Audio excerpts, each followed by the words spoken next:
Video जो juvenile arthritis के बारे में, इसमें हम पढ़ेंगे जुवेनाइल अर्थराइटिस की टाइप्स, इसके अलावा ये क्यों होता है और कब होता है, और इसके अलावा कौन कौन से जॉइंट्स इन्वॉल्व होते हैं। हर एक जॉइंट्स का देखेंगे कि इसमें कौन से वाले जॉइंट में कौन सा ज़्यादा टाइप ज़्यादा कॉमन है, और इसके अलावा रोल ऑफ द थेरेपिस्ट क्या होता है इसमें। ठीक है, तो सबसे पहले जुवेनाइल अर्थराइटिस, इसके लिए ज़्यादातर वर्ड यूज़ होता है जुवेनाइल इडियोपैथिक अर्थराइटिस। इसको क्यों जुवेनाइल इडियोपैथिक अर्थराइटिस कहते हैं? एज यू नो, जुवेनाइल जो है वर्ड ज़्यादातर चाइल्डहुड के लिए यूज़ होता है, इडियोपैथिक जिसकी कॉज नोन नहीं है, और अर्थराइटिस तो मतलब बचपन में होता ही है, और साथ ही साथ इसकी कॉज नोन नहीं है। और इसके अंदर सिर्फ एक अर्थराइटिस नहीं आता, इसके अंदर डिफरेंट टाइप्स ऑफ अर्थराइटिस आते हैं। बाज़ लोगों को एक टाइप का अर्थराइटिस होता है, बाज़ लोगों को डिफरेंट टाइप का। तो इसका जो है, ये होता क्या है, इसमें जो है सबसे पहले बॉडी का जो इम्यून सिस्टम है वो अपनी टिश्यूज़ को अटैक करता है। हमें पता नहीं है रीज़न इसकी क्या है, लेकिन इन्वायरमेंट और हेरिडिटी दोनों इसमें एक इंपॉर्टेंट रोल प्ले करते हैं। अगर पेरेंट्स में होता है तो बच्चों को भी चांसेस बहुत ज़्यादा होते हैं कि उनको हो। इसके अलावा एनवायरमेंटल फैक्टर्स बाज आ सकते हैं। तो क्रोनिक अर्थराइटिस ये क्रोनिक होता है, ठीक है। इसके अलावा इसकी क्या वो है, क्राइटेरिया है कि हम लोग इसे कंसिडर करेंगे कि जुवेनाइल इडियोपैथिक अर्थराइटिस है। तो उसका क्राइटेरिया ये है कि 16 ईयर्स ऑफ एज से कम बच्चे को अर्थराइटिस शुरू हो जाए, और साथ ही साथ 6 वीक से ज़्यादा के लिए सिम्टम्स हो। तो इस बेसिस पे हम कह सकते हैं इस बच्चे को जुवेनाइल इडियोपैथिक अर्थराइटिस हो गया। अच्छा, इंटरनेशनल लीग ऑफ अर्थराइटिस, इस तरह कोई ये ILAR से एब्रीविएशन बनती है, तो उनकी कैटेगरीज उन्होंने बनाई हुई है। तो उन्होंने कौन कौन सी कैटेगरीज बनाई हुई है इसकी?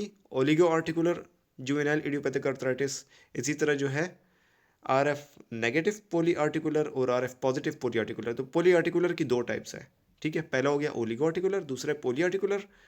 फिर है सिस्टेमिक जुवेनाइल इडियोपैथिक अर्थराइटिस, ठीक है। सारों के साथ जुवेनाइल JIA लगता है, ठीक है। इसके अलावा सोरियाटिक JIA है, एंथेसाइटिस वाला JIA है, और अनडिफरेंशिएटेड JIA है, ठीक है। तो टोटल हमारे पास जो है मेन टाइप 6 है, जिसमें जो ये पोली आर्टिकुलर है ये दो में डिवाइड हुआ है। अच्छा, इन सब में एक चीज़ कॉमन होती है, साइनोवाइटिस, ठीक है। सारे साइनोवियल मेम्ब्रेन्स की जो जॉइंट इन्वॉल्व होता है, उस साइनोवियल मेम्ब्रेन की उन सब में जो है इन्फ्लेमेशन होती है सारे टाइप्स में। अच्छा, प्रेवेलेंस कितनी है इसकी? 30,000 से 50,000 childrens in the United State. इसके अलावा peak onset juvenile idiopathic arthritis की क्या है?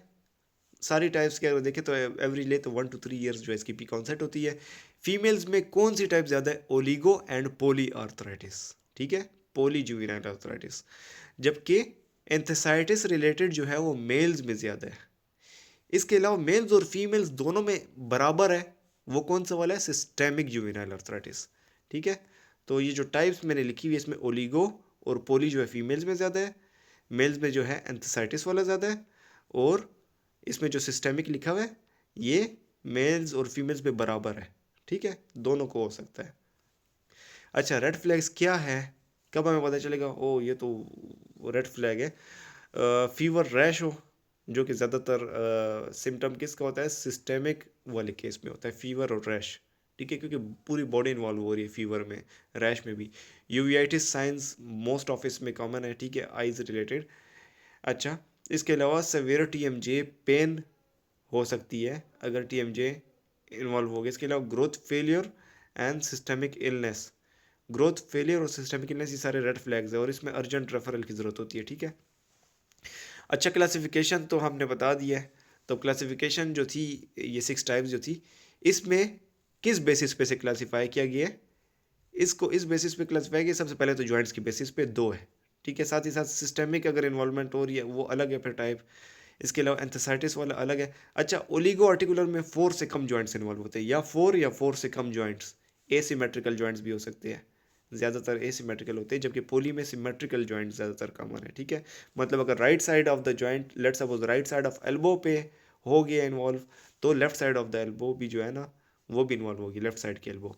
और इसको 2 टाइम से डिवाइड, 2 टाइप्स में और डिवाइड किया गया है। गर्ल्स में तो मैंने आपको बता दिया है। अच्छा, ये आगे फिर डिटेल में ज़रा एक के बारे में पढ़ते हैं। सिस्टेमिक जो है उसमें फीवर, रैश, हेपेटोस्प्लिनोमेगेली और पेरिकार्डाइटिस ये सिम्टम्स आ सकते हैं, ये इन्वॉल्वमेंट्स हो सकती है। एंथेसाइटिस किसे कहते हैं? एंथेसाइटिस कहते हैं जब मसल जिस जगह पे अटैच होता है टेंडन के थ्रू बोन पे, तो वो जगह सेपरेट होने लगे, मसल बोन से सेपरेट होने लगे सिंपली, ठीक है, तो एंथेसाइटिस कहलाता है। उसके साथ जुवेनाइल अर्थराइटिस भी हो सकता है। तो इसमें ज़्यादातर HLA-B27 भी इन्वॉल्व होता है, वो जिन उसमें होता है तो उसमें ज़्यादा कॉमन है ये। इसके अलावा सैक्रोइलियक स्पाइन का पेन भी हो सकता है। सोरियाटिक अर्थराइटिस में सोरियासिस की इन्वॉल्वमेंट साथ होती है, सबके अनडिफरेंशिएटेड में इनमें से या एक एक सिम्टम्स आ जाए उसमें, या ऐसा हो कि इनमें से एक भी सिम्टम ना हो, अलग किस्म का हो, तो वो अनडिफरेंशिएटेड जुवेनाइल इडियोपैथिक अर्थराइटिस कहलाता है। अच्छा, अब पैथोफिजियोलॉजी होता क्या है इसमें, इसमें जो ये डिजीज़ हो रही है तो इसके अंदर क्या प्रोसेसेस हो रहे हैं जिसकी वजह से जॉइंट इफेक्ट्स हो रहे हैं।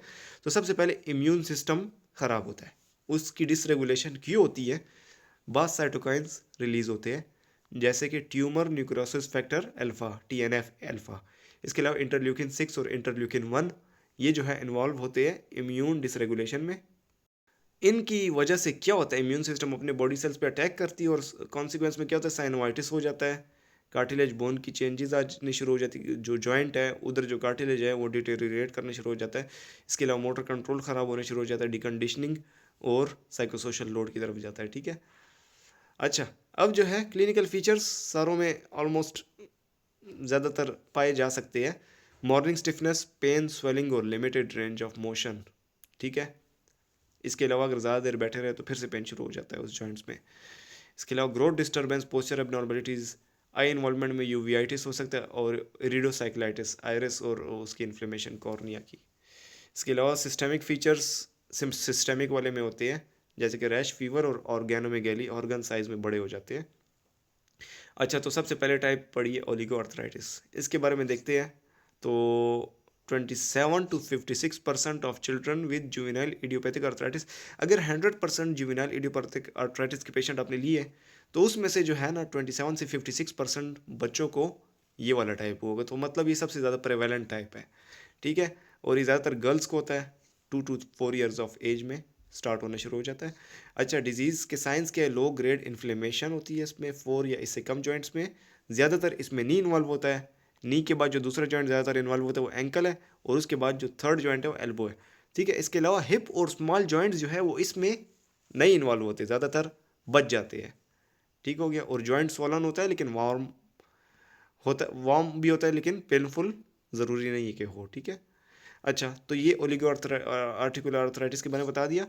सिस्टेमिक सिम्टम्स इसमें साथ क्या हो सकते हैं, सिस्टेमिक इन्वॉल्वमेंट अगर हो साथ, थोड़ी बहुत बॉडी इन्वॉल्व हो, तो उसमें स्किन रैश या स्पाइकिंग फीवर हो सकता है, लेकिन अनयूजुअल है, ये ज़्यादातर नहीं होता। लेकिन एक चीज़ कॉमन है, एक चीज़ ज़्यादा है इसमें। अगर लेट सपोज ये 27 to 56% जो बच्चों जिनको हो रहा है, उनमें से 30% जो है वो ऐसे हो गए जिनको आइरिडोसाइक्लाइटिस हो सकता है। ठीक है। सिलियरी बॉडी, कॉर्निया ना, सॉरी, सिलियरी बॉडी की इन्फ्लेमेशन साथ हो सकती है। ठीक है। और इसके बाद जो है फंक्शनल ब्लाइंडनेस को लीड कर सकता है, आइरिडोसाइक्लाइटिस। ठीक है।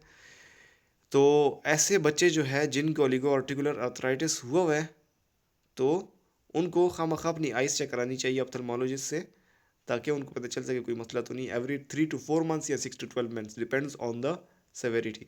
अच्छा, और इसकी ट्रीटमेंट ज़्यादातर इन्फ्लेमेशन को कम करने पे ही फोकस किया जाता है, जो कि कोर्टिकोस्टेरॉइड्स है। ठीक है। तो ये एक बच्चे की पिक्चर दी हुई है, इसकी नी इन्वॉल्वमेंट हुई हुई है। तो ये जो है लेफ्ट नी की इसमें इन्वॉल्वमेंट हुई, ये वाले जो नी आपको नज़र आ रहा है ना, ये इन्वॉल्व हुआ है। तो ये एसिमेट्रिक है, एक हुआ है एक नहीं हुआ। तो ये, और साथ ही साथ फ्लेक्शन कंट्रक्चर बन गया है। अच्छा, अब पोली आर्टिकुलर जुवेनाइल इडियोपैथिक आर्थराइटिस की तरफ आते हैं। तो इसमें 5 या उससे ज़्यादा सिमेट्रिकल जॉइंट ज़्यादातर इन्वॉल्व होते हैं।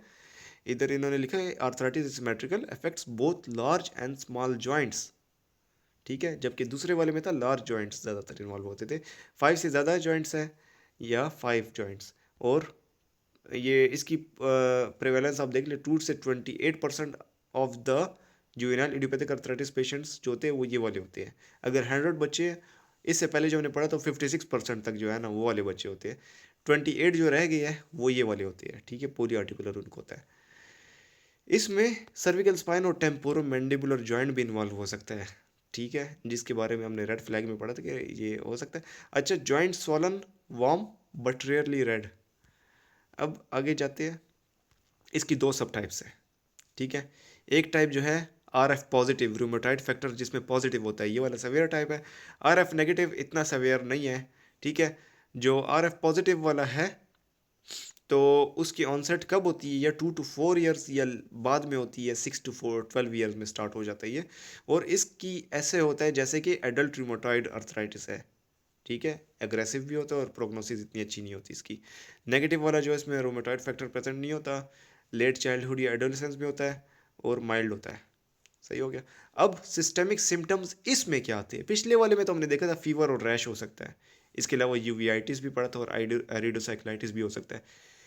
इसमें क्या होता है? माइल्ड या लो ग्रेड फीवर, इसके अलावा हेपेटोस्प्लीनोमेगेली और लिम्फ एडिनोपैथी भी हो सकती है पॉली आर्टिकुलर वाले में। इसके अलावा इसमें एरिडोसाइक्लाइटिस 19% केसेस में होता है, जबकि उस पिछले वाले में 30% केसेस में हो रहा था। इसके अलावा जो पॉजिटिव जिसमें आता है आर एफ पॉजिटिव, उसमें ज़्यादातर जो है रूमेटॉइड नोड्यूल्स बन जाते हैं एल्बोस, टिबियल क्रेस्ट और फिंगर्स वगैरह रीजन में। और इरोजिव साइनोवाइटिस भी हो सकता है, इरोजन हो सकती है जॉइंट्स के अंदर, ठीक है।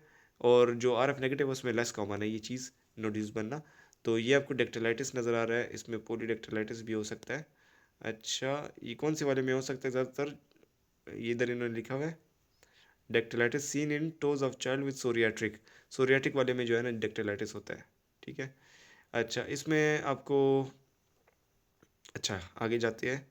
ये जो डी वाला है इसको सेवियर पोली आर्टिकुलर हुआ हुआ है, ठीक है। पोली आर्टिकुलर जो भी हमने पढ़ा है ना, इसको वो वाला हुआ हुआ है। सिस्टेमिक थर्ड टाइप है, पहले हमने ओलिगो आर्टिकुलर पढ़ लिया, फिर पोली आर्टिकुलर, अब थर्ड टाइप जो है सिस्टेमिक जुवेनाइल आर्थराइटिस। इसमें आप इससे अंदाज़ा लगा ले कि बॉडी सिस्टम्स इन्वॉल्व हो रहे हैं। तो 4 से 17% ऑफ द केसेस जो है, जो 100 बचे थे उनमें से जो 17% रह गए हैं वो इसमें आते हैं। तो बॉयज़ और गर्ल्स को इक्वली अफेक्ट करता है। सही हो गया। और किसी भी चाइल्ड एज में ये शुरू हो सकता है, कोई स्पेसिफिक एज नहीं है जिसमें ये ज़्यादा होता है। और इसका क्या है डायग्नोस्टिक मार्कर, कैसे पता लगा सकते हैं कि इसको सिस्टेमिक जीआई? ये है कि स्पाइकिंग फीवर होता है दिन में 1 या 2 बार, ठीक है। 39 डिग्री सेंटीग्रेड तक जा सकता है। और इसके अलावा और ये 2 वीक्स तक रहता है, दिन में 1 या 2 बार, और 2 वीक्स तक रहता है, और फिर वापस नॉर्मल की तरफ आ जाता है, फिर से हो जाता है, फिर से नॉर्मल की तरफ, ठीक है। इसके अलावा फीवर के साथ साथ जब फीवर होता है तो उस टाइम और क्या होता है? उस टाइम जो है, उस टाइम साथ ही साथ रैश भी हो सकते हैं, इरिथेमेटस मैक्यूल्स बन सकते हैं, रैश की टाइप है, ठीक है। जो कि ट्रंक और लिम्स को ज़्यादातर अफेक्ट करते हैं, face, palm, soles of the feet. सही हो गया। अच्छा, तो इसमें बाज़ औक़ात ये रिमिट हो जाता है, फिर से शुरू हो जाता है। अच्छा, अदर सिस्टेमिक फीचर्स इसमें कौन कौन से इन्वॉल्व हो सकते हैं? हमने क्या पढ़ा है? फीवर के बारे में पढ़ा है और रैशेस के बारे में पढ़ा है ना। और साथ ही साथ क्या हो सकता है? जो सीरोसाइटिस है, सीरस लेयर्स है, जैसे प्लूराइटिस या पेरिकार्डाइटिस हो गया जिधर सीरस फ्लूइड होता है। इसके अलावा मायोकार्डाइटिस हो सकता है इसमें, ठीक है, सिस्टेमिक जुवेनाइल आर्थराइटिस में। इसके अलावा ऑर्गन्स इनलार्ज हो सकते हैं, लिम्फेडेनोपैथी, ऑर्गेनोमेगेली में जो था स्प्लीन, हेपेटोस्प्लीनोमेगेली, और लिम्फेडेनोपैथी हमने से पहले वाले में पढ़ा है पॉली आर्टिकुलर आर्थराइटिस, उसमें भी हो सकता है, इसमें भी हो सकता है। और ये आर्थराइटिस लेट ज़्यादातर होता है। ये रैशेज है वो जो टाइप लिखी हुई थी। अच्छा, अब जो फोर्थ टाइप है वो है एंथेसाइटिस रिलेटेड। एंथेसाइटिस मैंने आपको बता दिया है, जब क्या होता है, लिगामेंट, टेंडन या जॉइंट कैप्सूल जो है वो बोन से अलग हो रहा होता है, उस जगह पे इन्फ्लेमेशन हो या अलग हो रहा हो, तो एंथेसाइटिस। और इस वाले को उधर उसी जगह पे अर्थराइटिस भी साथ हो जाए, ठीक है। इसमें ज़्यादातर साथ क्या होता है, इसका जो पैटर्न है, इसमें जो सिम्टम्स या पैटर्न है इन्वॉल्वमेंट की, वो सेम टू सेम स्पॉन्डाइलो आर्थरोपैथीज की तरह है। जैसे कि एडल्ट्स में स्पॉन्डाइलो आर्थरोपैथीज होती है ना, स्पाइन इन्वॉल्वमेंट और डिफरेंट SIJ वगैरह, तो इसमें भी उस तरह इन्वॉल्वमेंट हो सकती है। सैक्रोइलियक इन्फ्लेमेशन और पेन हो सकता है, या इसके अलावा स्पाइनल इन्फ्लेमेशन या पेन हो सकता है। और साथ ही साथ HLA-B27 इसमें पॉजिटिव होता है, ठीक है। और अगर फैमिली हिस्ट्री है एंकाइलोजिंग स्पॉन्डिलाइटिस की, या यही वाला आर्थराइटिस की, या इन्फ्लेमेशन ऑफ SIJ की, इन्फ्लेमेटरी बाउल डिजीज़ की, राइटर सिंड्रोम की, या एक्यूट यूवीआइटिस, तो उन बच्चों में और ज़्यादा कॉमन है कि उनको हो। राइटर सिंड्रोम किसे कहते हैं? राइटर सिंड्रोम जो है रिएक्टिव आर्थराइटिस, यह भी इसका दूसरा नाम है रिएक्टिव आर्थराइटिस। अगर UTI में अगर इन्फेक्शन हो जाए, इस तरह किसी और बॉडी सिस्टम में इन्फेक्शन हो जाए, तो उसकी बेसिस पे एकदम से बॉडी रिएक्ट करती है और आर्थराइटिस हो जाता है बॉडी को, बॉडी के पास जॉइंट्स को, तो उसको रिएक्टिव आर्थराइटिस कहते हैं, या राइटर सिंड्रोम, ठीक है। अब जो फिफ्थ टाइप है वो है सोरियाटिक आर्थराइटिस, जिसमें सोरियासिस और आर्थराइटिस दोनों शामिल हो। इसमें या पहले सोरियासिस डेवलप हो सकते हैं। सोरियासिस क्या होता है, स्किन पे सिल्वर प्लेक्स बन जाते हैं, सिल्वर पैचेस बन जाते हैं। अच्छा, इसमें रेड पैचेस बन जाते हैं जिसके ऊपर सिल्वर स्केल्स होते हैं, ठीक है। सिल्वर पैचेस ही मतलब होते हैं, उसे हटाओ तो अंदर से इरिथेमेटस वो होते हैं, ब्लड निकलने शुरू हो जाता है। तो सोरियासिस वाले केसेस में इनको हो सकता है, या ऐसे हो सकता है पहले जॉइंट इन्वॉल्व हो जाए उसके बाद सोरियासिस हो। तो दोनों पॉसिबिलिटीज़ है। अच्छा, तो ये जो लास्ट टाइप है मैंने आपको बता दी है कि इन सब, ये जो हमने सब कैटेगरीज पढ़ी है, इनमें से एक भी सिम्टम नहीं आ रहा लेकिन आर्थराइटिस है उनको, तो इसमें डाल सकते हैं। या इसके अलावा एक से ज़्यादा सिम्टम्स आ रहे हैं अलग अलग कैटेगरीज के, ठीक है, तो उस केस में भी अनडिफरेंशिएटेड आर्थराइटिस कहलाते हैं। हमने एक चीज़ पढ़ी है, जुवेनाइल इडियोपैथिक आर्थराइटिस, जिसकी हमने क्राइटेरिया पढ़ा कि 16 ईयर्स ऑफ एज से पहले हो और 6 हफ्तों से ज़्यादा के लिए रहे, 6 वीक से ज़्यादा के लिए। तो लेकिन अगर वो सिम्टम्स उसके इनमें से नहीं है तो बस अनडिफरेंशिएटेड में डाल लेगी फिर। अच्छा, डिफरेंशियल डायग्नोसिस में और कौन सी ऐसी डिजीज़ है जिनके साइन सिम्टम्स इसके जैसे हो सकते हैं, तो डिफरेंशियली डायग्नोस करना पड़ता है। तो ये सारी डिजीज़ लिखी हुई है। अच्छा, अब प्रोग्नोसिस इसकी कैसी है, डिपेंड करता है कौन सी टाइप है और कितनी इन्वॉल्वमेंट है, जीनोटाइप और फिनोटाइप पे, ठीक है। तो severity and duration of active inflammation पे भी डिपेंड करता है, चाइल्ड की एज ऑफ ऑनसेट पे भी डिपेंड करता है, सही है, कितनी देर के लिए एक्टिव इन्फ्लेमेशन हो। इसके अलावा उसका देखभाल की गई है कि नहीं, बच्चे की देखभाल की गई है कि नहीं, इन सब चीज़ों पे डिपेंड करता है। अच्छा, ओलिगो आर्थराइटिस जो कि सबसे कॉमन है इसमें, उसकी प्रोग्नोसिस भी सबसे अच्छी है और इसमें कंट्रक्चर्स हो सकते हैं एक्टिव डिजीज़ के दौरान, और वही कंट्रक्चर्स की वजह से बाद में जो है फिर डिजनरेटिव आर्थराइटिस की तरफ भी लीड कर सकता है, तो ख्याल रखना होता है, ठीक है। इसके अलावा आई इन्वॉल्वमेंट जो है, जो ओलिगो हमने पढ़ा उसमें बहुत ज़्यादा थी, ठीक है। और बाज़ केसेस ऐसे होते हैं, 5 to 10% जो केसेस होते हैं उनमें से बच्चों के जिनको आर्थराइटिस होते हैं ओलिगो वाला, उनमें ऐसे होते हैं कि उनको एक्सटेंडेड डिजीज़ हो जाती है, काफ़ी जॉइंट्स बाद में इन्वॉल्व और होने शुरू हो जाते हैं फर्स्ट 6 मंथ्स के बाद, ठीक है। तो ये एक्सटेंडेड डिजीज कोर्स है, 5 to 10% में होता है। अच्छा, अगर R F positive juvenile arthritis है, पोली जुवेनाइल आर्थराइटिस, तो उसका जो आउटकम्स है वो अच्छे नहीं है, जबकि आर एफ नेगेटिव के आउटकम्स थोड़े अच्छे हैं। इसके अलावा अगर बॉयज़ को हो रही है और उनकी ऑनसेट 9 ईयर्स या उससे ज़्यादा आर एफ पॉजिटिव वाला अगर हो रहा है, तो फिर आउटकम्स थोड़े से अच्छे होते हैं, प्रोग्नोसिस थोड़ी सी अच्छी होती है, ठीक है। तो इसके अलावा जिनको BLA HLA B27 पॉजिटिव आ रहा है और साथ ही साथ हिप और सैक्रोइलियक जॉइंट भी इन्वॉल्व हो रहा है। अच्छा सॉरी, ये मैं आपको बताना भूल गया हूँ कि आउटकम अच्छी है उन बॉयज़ में जिनको 9 ईयर्स के बाद हो रहा है, जो कि HLA-B27 जीन के लिए पॉजिटिव आ रहे हैं। तो HLA-B27 जीन्स हमने एक बताया कि किस वाले के साथ एसोसिएटेड ज़्यादातर, एंथेसाइटिस वाले के साथ। सॉरी, ये मैं बताना भूल गया था। अच्छा, अब इसके बाद जो है जॉइंट्स के बारे में पढ़ते हैं कि कौन से जॉइंट्स कौन से उसमें अफेक्ट होते हैं। सबसे पहले जो है जनरल बात की जाए तो साइंस जो होते हैं, इन्फ्लेमेशन होती है जॉइंट्स में, स्वेलिंग होती है, एंड रेंज में पेन होता है, stiffness, loss of full range of motion. तो जॉइंट स्वेलिंग हुआ है तो सब ये साइंस तो हो गए, ठीक है, स्वेलिंग के साइंस है। अच्छा, स्वेलिंग क्यों हो सकती है, इंट्रा आर्टिकुलर फ्लूइड बिल्डअप हो जाना, बहुत ज़्यादा एफ्यूजन हो जाना, साइनोवियल हाइपरट्रॉफी, इसके अलावा सॉफ्ट टिश्यू इडीमा या पर आर्टिकुलर टेनोसाइनोवाइटिस, ठीक है। तो इन सब रीज़न की वजह से स्वेलिंग हो सकती है। इसके अलावा जो है एक बोन के पार्ट जिधर बहुत ज़्यादा स्वेलिंग हो रही है, प्रोलॉन्ग्ड क्रोनिक स्वेलिंग है, उस केस में क्या होगा, स्वेलिंग में क्या होता है, ब्लड सप्लाई उधर बहुत ज़्यादा हो जाती है ना, जिसकी वजह से वो बोनी पार्ट ग्रो कर सकता है, ठीक है। आगे केसेस आएगा जिसमें जॉइंट जो है वो ओवर ग्रो कर जाएगा उधर की बोन, ठीक है, और या अंडर ग्रो कर जाएगा, तो दोनों हो सकता है। स्वेलिंग और प्रोटेक्टिव मसल स्पाज्म भी हो सकता है जिसकी वजह से और ज़्यादा पेन हो सकता है। अच्छा, तो इसके अलावा जो है स्टिफनेस जो है मॉर्निंग वक्त ज़्यादा होती है, प्रोलॉन्ग सिटिंग से और ज़्यादा हो जाती है अगर बैठे रहे आराम से।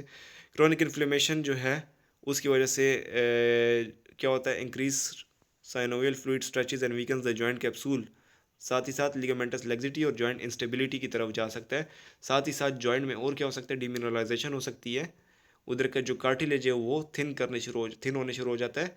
मार्जिनल इरोजन्स, उसके जो जॉइंट्स के जो मार्जिनस है वो ख़राब होने लगते हैं। इसके अलावा ऑस्टियोफाइट्स, उसमें छोटे छोटे बोनी स्पर्स बनने शुरू हो जाते हैं। और ये ज़्यादातर जो है अगर बच्चा न्यूट्रिशनल डेफिशिएंट है, साथ ही साथ उसका बॉडी वेट कम है और फिज़िकल एक्टिविटी कम है, तो उसमें बोन डेंसिटी भी साथ कम होनी शुरू हो जाती है और फ्रैक्चर के चांसेस उन बच्चों को ज़्यादा होने शुरू हो जाते हैं, ठीक है। तो ज़्यादातर जो है लार्ज जॉइंट्स इफेक्ट होते हैं, जैसे कि हमने बताया बास जो था जिस तरह पोली था उसमें स्मॉल जॉइंट ज़्यादातर इफेक्ट होते हैं। हिप आर्थराइटिस जो था सिस्टेमिक में ज़्यादातर इन्वॉल्व होता है, इसके अलावा पोली और सिस्टेमिक दोनों में हिप जॉइंट की इन्वॉल्वमेंट होती है, साथ ही साथ स्मॉल जॉइंट्स पोली में इन्वॉल्व हो सकते हैं। तो अगर हिप इन्वॉल्व हो रहा है तो उसकी वजह से लेग लेंथ इनइक्वलिटी आ सकती है, ग्रोइन एरिया, बटक्स एरिया या इसके नज़दीक जो एरिया उसमें पेन हो सकता है, नी में भी पेन हो सकता है, ग्लूटियस मीडियस में भी पेन हो सकता है। तो अगर हिप फ्लेक्जन कंट्रैक्चर हो रहा है, जब हिप इन्वॉल्वमेंट होगी तो साथ फ्लेक्जन कंट्रैक्चर्स भी बनेंगे। अगर बन रहे हैं तो उसको कंपेंसेट करने के लिए देखिए, हिप फ्लेक्जन हो रही है तो आपकी बॉडी भी आगे जाने की कोशिश करेगी, तो उसको कंपेंसेट करने के लिए बच्चा लॉर्डोसिस या स्पाइन को एक्सटेंड कर लेता है, ठीक है। तो उन बच्चों में आपको लंबर लॉर्डोसिस भी ज़्यादा नजर आएगी। तो ये हमने हिप के बारे में पढ़ा कि कौन से वाले में ज़्यादा कॉमन है, सिस्टेमिक में और पोली जुवेनाइल आर्थराइटिस में ज़्यादा कॉमन है। नी जॉइंट किस में ज़्यादा कॉमन है, ओलिगो में, याद है। तो इसके अलावा और टाइप्स में भी कॉमन है, लेकिन इसमें बहुत कॉमन है, ठीक है, ज़्यादा अफेक्टेड ये होता है। फ्लेक्जन कंट्रैक्चर इसमें भी हो सकता है, सही हो गया, ये सारी रीजंस लिखी। क्रोनिक साइनोवाइटिस हो सकती है, मैंने बताया था क्रोनिक इन्फ्लेमेशन होगी, इसकी वजह से जॉइंट की जो बोन है वो ओवर ग्रो करनी शुरू हो सकती है। तो अगर फीमर अपने नी जॉइंट को देखे, नी जॉइंट के मीडियल साइड पे फीमोरल कंडाइल होता है, ठीक है, फीमर का कंडाइल होता है। अगर वो लंबा हो जाए, लेटरल साइड से ज़्यादा मीडियल साइड का लंबा हो जाए, तो क्या होगा, वेलगस डिफॉर्मिटी की तरफ जा सकता है, जीनो वेलगस हो सकता है, ठीक है। तो क्रोनिक साइनोवाइटिस की वजह से हो सकता है। और साथ ही साथ आईटीबी की भी हमने कहा है कि इसमें टाइटनेस होती है अगर नहीं इन्वॉल्व हो रहा है। तो अगर आईटीबी की भी साथ टाइटनेस है, आईटीबी लेटरल साइड पे होता है, वो खींचता है इस नीचे वाली बोन को, जिसकी वजह से जो वेलगस डिफॉर्मिटी और ज़्यादा हो सकती है, ठीक है। एंकल आर्थराइटिस कौन से वाले में ज़्यादा कॉमन है, ये पोली में ज़्यादा कॉमन है, क्योंकि इसमें स्मॉल जॉइंट्स और फीट जो है वो भी साथ अफेक्ट हो सकते हैं। तो इसमें कौन कौन से प्रॉब्लम्स आ सकते हैं, लॉस ऑफ एंकल की जो प्लांटर और डॉर्सिफ्लेक्जन है वो, और साथ ही साथ मेटाटार्सल्स जो है उनका पेन हो सकता है। जब प्रोलॉन्ग डिजीज होगी उसमें सबलक्सेशन भी हो सकती है इन जॉइंट्स की, हेलक्स वेलगस, रिजिटस, हेमरटोज या ओवरलैपिंग टोज हो सकते हैं, ठीक है। सारा किस वजह से, कि सबलक्सेशन हो रही है। अच्छा, इसके अलावा सर्विकल स्पाइन और टेम्पोरोमैंडिबुलर जॉइंट्स की बात करें तो वो किस में इन्वॉल्व हो सकता है, ये भी जो है हो सकते हैं इन्वॉल्व पोली वाले में, हमने पढ़ा था ना पीछे। अच्छा, तो अगर नेक इन्वॉल्वमेंट हो रही है तो उसके अर्ली साइंस क्या आपके पास आएंगे, बैक ऑफ द नेक में स्टिफनेस होगी, लॉस ऑफ एक्सटेंशन होगी, रोटेशन और सारी मूवमेंट जो है ना लिमिटेड हो जाएगी, साथ ही शोल्डर एलिवेशन भी लिमिटेड हो सकती है। एटलेंडो एक्सियल जॉइंट की सबलक्सेशन भी हो सकती है, जिसकी वजह से अगर इंट्यूबेशन करे किसी सर्जरी के दौरान या इंजरी हो जाए तो उसकी वजह से बहुत ज़्यादा, अगर ट्रॉमा हो जाए बेबी के साथ या बॉय के साथ, चाइल्ड के साथ, तो उसमें इंजरी के चांसेस बहुत ज़्यादा होते हैं atlantoaxial joint subluxation की वजह से।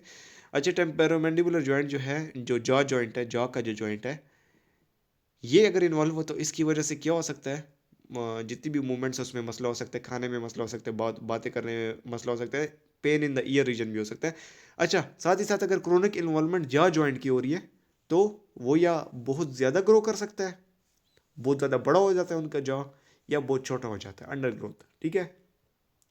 तो इनको मैक्रो एंड माइक्रो एग्नेथिया कहा जाता है, ठीक है, माइक्रोग्नेथिया एंड मैक्रोग्नेथिया। लैरिंग्स भी इफेक्ट हो सकती है, ठीक है, और वोकल कॉर्ड्स भी। अच्छा, एक ही बात है। अच्छा, अब शोल्डर ये सारे हमने जॉइंट्स ऑलमोस्ट पढ़ लिए। तो एल्बो का भी हमने देख लिए किस वाले में ज़्यादा कॉमन होता है। हमने देखा था कि एल्बो वाला किस में कॉमन था, ओलिगो में थर्ड नंबर पे आ रहा था ना। अच्छा, तो शोल्डर के जॉइंट जब अफेक्ट होते हैं इसके साथ स्टर्नो क्लेविकुलर, मैनिब्रियोस्टर्नल और एक्रोमियो क्लेविकुलर जॉइंट भी अफेक्ट हो सकता है। इसके अलावा पोली में जो है arthritis in the wrist and small joints common है। अब इसके साथ सारे जॉइंट्स खत्म हो गए, हमने हर एक जॉइंट को देख लिया, ऑलमोस्ट मेजर जॉइंट्स हमने देख लिए। अब थेरेपिस्ट का बीच में क्या रोल होता है, फिजिकल थेरेपिस्ट जो है वो मेंबर है इस बच्चे की केयर में, पीडियाट्रिक जो टीम है जो इसकी केयर कर रही है, उसमें फिजिकल थेरेपिस्ट भी एक एसेंशियल मेंबर होता है, ठीक है। तो सबसे पहले फिजिकल थेरेपिस्ट कंप्रिहेंसिव एग्जामिनेशन करता है, सवालात पूछता है, सब्जेक्टिव एंड फिजिकल एग्जामिनेशन, और उसकी बेसिस पे उसे पता चलता है कि कौन सा टाइप इन्वॉल्व है, और फिर उसकी बेसिस पे एक प्लान बनाता है ताकि फंक्शनल लिमिटेशंस को रोका जा सके, क्योंकि हमें पता है कौन सी फंक्शनल लिमिटेशंस आ सकती है, हमने इससे पहले पढ़ा है कंट्रैक्चर्स तक आ सकते हैं। तो सबसे पहले सेकेंडरी प्रॉब्लम्स को हमने मिनिमाइज करना है जो कि इसकी वजह से हो सकते हैं, एक्टिविटी और पार्टिसिपेशन लेवल को इम्प्रूव करना है, और साथ ही साथ जो है ना इसके लिए एक्स्ट्रा करिकुलर एक्टिविटीज़ भी थेरेपिस्ट अरेंज कर सकता है। अब जो है साथ ही साथ थेरेपिस्ट ने और क्या देखना है, जब बच्चा बैठा हुआ है तो उसकी पोस्चरल अलाइनमेंट क्या है, सिटिंग और स्टैंडिंग में कंट्रक्चर्स तो नहीं बने हुए हैं, कोई डिफॉर्मिटी तो नहीं आई हुई, बोनी डिफॉर्मिटी पोस्ट ठीक है, एनाटॉमिकल डिफॉर्मिटी। इसके अलावा सर्विकल स्पाइन एसिमेट्रिकल, अगर आर्थराइटिस हुआ है सिर्फ एक side of the cervical spine involve है तो उस केस में क्या हो सकता है, टॉर्टिकोलिस की तरफ भी हो सकता है, बच्चा जा सकता है। तो इसके अलावा साथ ही साथ स्कोलियोसिस हो सकता है, स्कोलियोसिस की वजह से लेग लेंथ डिस्क्रिपेंसी भी हो सकती है, ठीक है। स्कोलियोसिस में स्पाइन टेढ़ा हो जाता है तो एक साइड से हिप उठ जाता है, उस साइड का लेग लेंथ डिस्क्रिपेंसी हो सकती है फंक्शनल स्कोलियोसिस की वजह से। अच्छा, फिजिकल थेरेपी ने किन किन चीज़ों पे फोकस करना है ये सारा लिखा हुआ है, muscle tone, strengthening, range of motion, stretching, education on joint protection, home exercise plan, pain reducing techniques, muscle relaxation techniques, इसके अलावा स्प्रिंग्स और ऑर्थोसिस ब्रेसेस वगैरह दे सकता है ताकि डिफॉर्मिटीज़ ना आए।